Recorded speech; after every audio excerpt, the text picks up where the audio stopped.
الحمدللہ رب العالمین والصلاة والسلام علی رسولہ الکریم، اما بعد۔ کیا 4 اماموں میں سے کسی ایک امام کی تقلید واجب ہے؟ کسی بھائی نے کمنٹ میں پوچھا تھا۔ دیکھیے، سب سے پہلی بات ایک مسلمان کے لیے ضروری ہے کہ جس کی اتباع، جس کی پیروی ضروری ہے، وہ ہے قرآن اور سنت۔ قرآن اور سنت میں جو کچھ ہے اس کی پیروی ضروری ہے، واجب ہے۔ قرآن میں اللہ رب العالمین نے فرمایا اتبعوا ما انزل الیکم من ربکم ولا تتبعوا من دونہ اولیاء، کہ جو کچھ بھی تمہارے رب کی طرف سے تمہارے پاس آئی ہے اس کی پیروی کرو اور اپنے دوستوں کی پیروی مت کرو۔ اللہ کے علاوہ جو بھی ہے ان کی پیروی مت کرو۔ اسی طرح قرآن میں اللہ نے فرمایا یا ایھا الذین آمنوا اطیعوا اللہ واطیعوا الرسول، کیا ایمان والو اللہ اور اس کے رسول کی پیروی کرو۔ تو جس کی پیروی، جس کی اطاعت ضروری ہے وہ ہے قرآن اور حدیث، اللہ اور اس کے رسول کی اطاعت و فرما برداری۔ کسی امام کی تقلید کے بارے میں یہ بات جو پھیلائی جاتی ہے کہ کسی امام یعنی 4 امام میں سے کسی ایک امام کی تقلید واجب ہے، یہ سراسر غلط ہے، بالکل غلط ہے۔ کسی امام کی تقلید واجب اور ضروری نہیں ہے کسی بھی مسلمان پر۔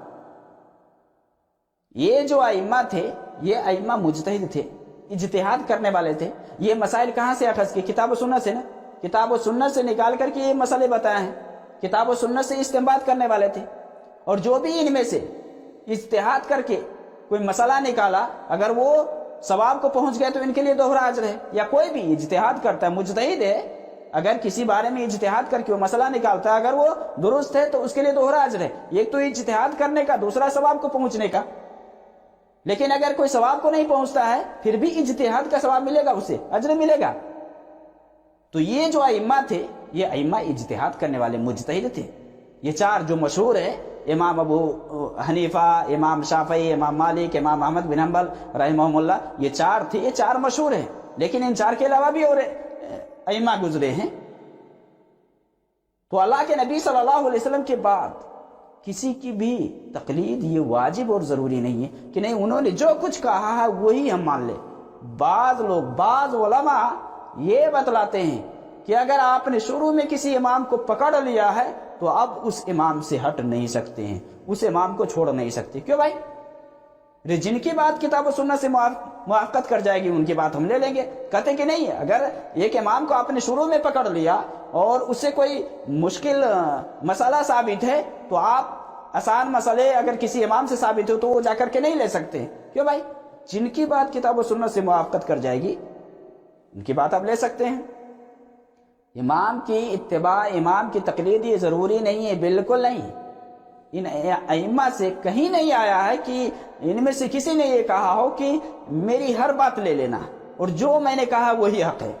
کوئی ثابت کر دے کہ ان ائمہ میں سے کسی نے یہ کہا ہو کہ نہیں جو میں نے کہا وہی حق ہے۔ بلکہ ان ائمہ سے تو یہاں تک آیا ہے اذا صح الحدیث فهو مذہبی، جو صحیح بات آ جائے وہی ہمارا مذہب ہے، جو صحیح بات مل جائے وہی میرا مذہب ہے۔ اذا صح الحدیث فهو مذہبی۔ امام مالک سے آتا ہے، امام مالک کہا کرتے تھے کہ ہر ایک کی بات لی بھی جا سکتی ہے، چھوڑی بھی جا سکتی ہے سوائے نبی صلی اللہ علیہ وسلم کی، یعنی قبر کی طرف اشارہ کر کے، الا صاحب هذا القبر، کہ اللہ کے نبی صلی اللہ علیہ وسلم کی بات کے علاوہ ہر کسی کی بات لی جا سکتی ہے، چھوڑی جا سکتی ہے۔ لیکن نبی صلی اللہ علیہ وسلم کی ہر بات لی جائے گی، چھوڑی ایک بھی نہیں جائے گی۔ بلکہ بعض ائمہ سے تو یہ بھی آیا ہے کہ میری بات اگر کتاب و سنت سے ٹکرائے تو میری بات کو دیوار پر مار دو۔ یہ ائمہ سے بالکل ثابت ہے۔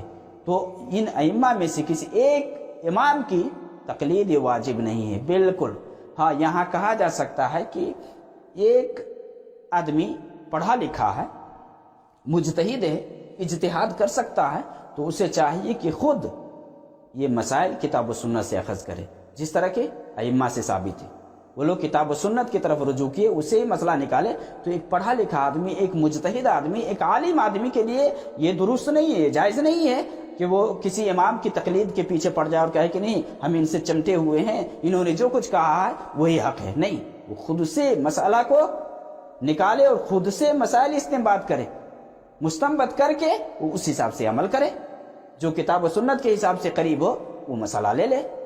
لیکن ایک جاہل آدمی، انپڑھ آدمی جن کے پاس علم نہیں ہے یا علم ہے تو ہلکا پھلکا جانتا ہے، وہ اس حساب سے وہ مسئلہ کو حل نہیں کر سکتا یا اس کا استنباط وہ نہیں نکال سکتا، تو ایسی صورت میں اسے کہا جا سکتا ہے کہ اس کے لیے جائز ہے کہ وہ کسی عالم یا کسی فقیہ اور کسی اس حساب سے مجتہد کی طرف وہ رجوع کرے، اور رجوع کر کے اگر کوئی مسئلہ اس کو معلوم ہوتا ہے اور معلوم کر کے وہ عمل کرتا ہے تو یہ جائز ہے۔ اور یہی چیز قرآن میں اللہ نے فرمایا فَاسْأَلُوا أَهْلَ الذِّكْرِ إِن كُنتُمْ لَا تَعْلَمُونَ، کہ اگر تم نہیں جانتے ہو تو جو اہل علم ہیں ان سے پوچھ لو۔